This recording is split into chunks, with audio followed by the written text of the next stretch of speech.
কুসুমের বিয়ের আসরে এবার কুসুমের হবু বরের এক্স ওয়াইফকে নিয়ে হাজির হলো আয়ুষ এবং ঈশান। হ্যাঁ বন্ধুরা, ভিডিওতে লাইক দিয়ে দেখতে থাকুন। যে মুহূর্তে কিনা কুসুমের গায়ে হলুদের অনুষ্ঠান চলতে থাকে এবং সেখানে কোথাও ইন্দ্রাণী গাঙ্গুলি যখন ঈশান এবং আয়ুষের দেখা না পাওয়া মাত্রই যখন চিন্তিত হয়ে পড়ে, ঠিক সেই মুহূর্তে আয়ুষ ফোন করতে থাকে ওর মাকে এবং ইন্দ্রাণী গাঙ্গুলিকে। ফোনে না পাওয়া মাত্রই যখন ঈশান বলতে থাকে যে ভাইদের এরকম করে মাকে কোনো কিছু বললে মাও কোনোভাবে বিশ্বাস করবেন, এর থেকে বরঞ্চ এই মেয়েটাকে যে করেই হোক না কেন আমাদেরকে অবশ্যই বিয়ের আসর অবধি তুলে নিয়ে যেতে হবে। অন্যদিকে এই কথা বলা মাত্রই যখন সেই মেয়ের পরিবারের লোকের আপত্তি করে বলতে থাকে যে না, অসম্ভব, আমাদের মেয়েটার ও এমনিতেই যে নাজেহাল অবস্থা করে ফেলেছে, তার পরবর্তীতে আমার আর মেয়ে কোনো দিনও আর সুস্থ হয়ে উঠতে পারেনি এবং আমার মেয়ে দেখছো না ভয়ে কী পরিমাণে কাতর হয়ে রয়েছে যে ও কথাটা ঠিক করে বলতে পারছে না। সেই জায়গায় কিনা তোমরা বলছো যে তোমরা বিয়ের আসর অবধি নিয়ে চলে যাবে ওকে।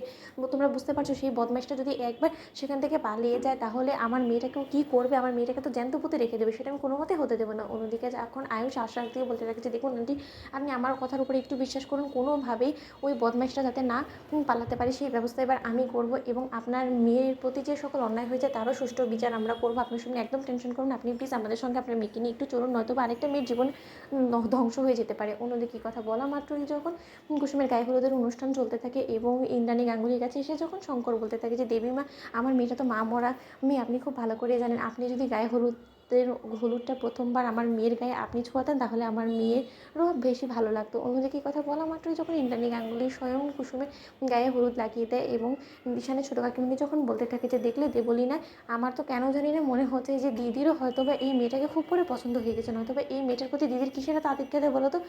সামান্য একটা চাকরের গায়ে হলুদের মধ্যে দিদির এতটা ঘটা করে এখানে সেজেগুজে আসারই বা কী আছে এবং পরিবার সমেত সকলকে তুলে নিয়ে চলে এলো, কিসের যত দিদির আধিক্যতা স্টাফদের প্রতি কে জানে। অন্যদিকে দেবলীনা বলতে থাকে যে তার জন্যই তো দেখছো না আমি এখানে অহেতুকি মুখে হাসি রেখে ঘুরছি, আমার এই সব কিছু অসহ্য লাগছে, কিন্তু তার সত্ত্বেও কী আর করার, কারণ আফটার অল আমি দুদিন বাদে এবারের বউ হয়ে আসতে চলেছি এবং এইসব কিছু তো আমাকে সহ্য করতে হবে, তাই না। অন্যদিকে কুসুমের গায়ে হলুদ মাখানোর সময় ইন্দ্রাণী গাঙ্গুলি বলতে থাকে যে তুমি যার বাড়ির বউ হয়ে যেতে চলেছো সে সত্যি খুব বেশি ভাগ্যবান যে তোমার মতন বউ সে পেতে চলেছে, কারণ তুমি যে সেই বাড়িটাকে রীতিমতো স্বর্গ বানিয়ে দেবে সেটা আমরা খুব ভালো করেই এখন থেকেই বুঝতে পারছি। কুসুম, তোমার মতন মেয়ে পাওয়া সত্যিই ভাগ্যের ব্যাপার। অন্যদিকে কথা বলা মাত্রই যখন কুসুমকে কোণে সাজানোর জন্য দীপালি নিয়ে যায় ঘরে, ঠিক সেই মুহূর্তে কুসুমের জন্য কেনা গয়নাগাটি যখন ইন্দ্রাণী গাঙ্গুলি কুসুমের হাতে তুলে দিয়ে বলতে থাকে যে কুসুম, এটা তোমার বাপের বাড়ির পক্ষ থেকে তোমাকে দেওয়া হলো এবং তুমি কোনো রকম কোনো আপত্তি করবে না। আফটার অল তুমি আজকে কোণে সেজে এই বাড়ি থেকে চিরকালের জন্য বিদায় নিতে চলেছো এবং আমাদের যতটুকু করণীয় সেই সকল দায়িত্ব কর্তব্যটুকু অন্তত আমাদেরকে পালন করতে দিবে, তাই না।